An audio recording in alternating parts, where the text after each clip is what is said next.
पुराने समय में जब वीरों और देवताओं की कहानियां शास्त्रों में नहीं लिखी गई थीं, एक महान नदी थी जिसका नाम गंगा था। उसे उसकी पवित्रता और दिव्यता के लिए सब मानते थे। वह स्वर्ग से नीचे बहती थी, पहाड़ों से गुजरती हुई, और जहां भी जाती थी वहां जीवन और आशीर्वाद लाती थी। एक दिन कुरुवंश के राजा शांतनु, जो एक न्यायप्रिय और धर्मनिष्ठ शासक थे, गंगा नदी के किनारे शिकार के लिए गए।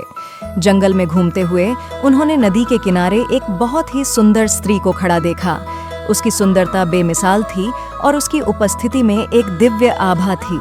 राजा शांतनु तुरंत उसकी ओर आकर्षित हो गए और श्रद्धा से उसके पास आए। शांतनु, जो उनसे बहुत प्रभावित थे, ने गंगा से विवाह का प्रस्ताव रखा। गंगा ने सहमति दी, लेकिन एक शर्त रखी। शांतनु को कभी भी उनके कामों पर सवाल नहीं करना होगा और न ही उनके फैसलों में दखल देना होगा, चाहे वे कितने भी अजीब या दर्दनाक क्यों न हों। अगर शांतनु ने ऐसा किया तो गंगा उन्हें उसी पल छोड़कर चली जाएंगी।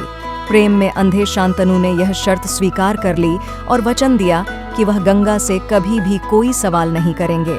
शांतनु और गंगा का विवाह हो गया और राज्य ने खुशी मनाई। समय के साथ गंगा और शांतनु को कई संतानें हुईं।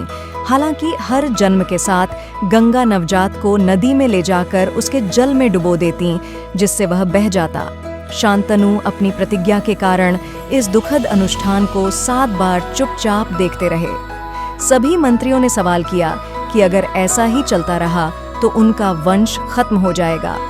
वह दुख और उलझन में थे, लेकिन उन्होंने गंगा से कभी सवाल नहीं किया, जैसा कि उन्होंने वचन दिया था। जब उनका 8वां बच्चा जन्मा तो शांतनु अपना दुख और पीड़ा और अधिक सहन नहीं कर सके। उन्होंने अपनी चुप्पी तोड़ी और गंगा से अपने बच्चे को बचाने की विनती की। गंगा उनके दर्द को देखते हुए और समय को जानकर उन्हें सच्चाई बताई कि गंगा कोई सामान्य स्त्री नहीं है, बल्कि देवी गंगा है। अपने दिव्य रूप में देवी गंगा अद्वितीय सुंदरता वाली थीं। जिन बच्चों को वह नदी में ले जाती थीं, वे वसु थे, जिन्हें ऋषि वशिष्ठ द्वारा पृथ्वी पर जन्म लेने का शाप मिला था। बहुत समय पहले स्वर्गीय लोकों में 8 दिव्य प्राणी थे, जिन्हें वसु कहा जाता था। श्री पृथ्वी, यह वसु धरती का प्रतीक है। वायु, यह वसु हवा का प्रतीक है। अग्नि, यह वसु आग का प्रतीक है। प्रभास, यह वसु आकाश का प्रतीक है। नक्षत्र, यह वसु तारों का प्रतीक है। वरुण, यह वसु पानी का प्रतीक है। सूर्य, यह वसु सूरज का प्रतीक है। चंद्र, यह वसु चांद का प्रतीक है। महान वसु, जो भौतिक तत्वों के देवता थे, एक दिन अपनी पत्नियों के साथ धरती पर घूम रहे थे। प्रभास की पत्नी को आर्षि वशिष्ठ के आश्रम में दिव्य गाय नंदिनी बहुत पसंद आई। उसने प्रभास और अन्य वसुओं से कहा कि वे इस गाय को चुरा लें। नंदिनी साधारण गाय नहीं थी, वह समृद्धि और दिव्य आशीर्वाद की स्रोत, इच्छा पूर्ति करने वाली गाय थी।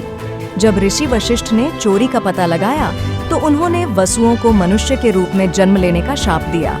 वसुओं ने दया की भीख मांगी तो ऋषि वशिष्ठ ने शाप को कुछ कम किया। 7 वसु जन्म के बाद शीघ्र ही मर जाएंगे, लेकिन प्रभास, जो इस चोरी का मुख्य कारण था, एक लंबा और कठिन मानव जीवन जिएगा।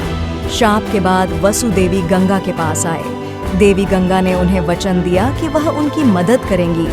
उन्हें जन्म लेते ही अपनी जलधारा में समर्पित करके वह उन्हें उनके शाप से मुक्त कर रही थीं, जिससे वे तुरंत स्वर्ग लौट सकें। गंगा अपने दिव्य रूप में शांतनु को 8वां बच्चा सौंपती हैं। यह बच्चा महानता का प्रतीक बनेगा। इसका नाम देवव्रत रखना। यह उच्च आदर्शों को निभाएगा और तुम्हारे वंश को सम्मान दिलाएगा। लेकिन यह 8वां बच्चा प्रभास है।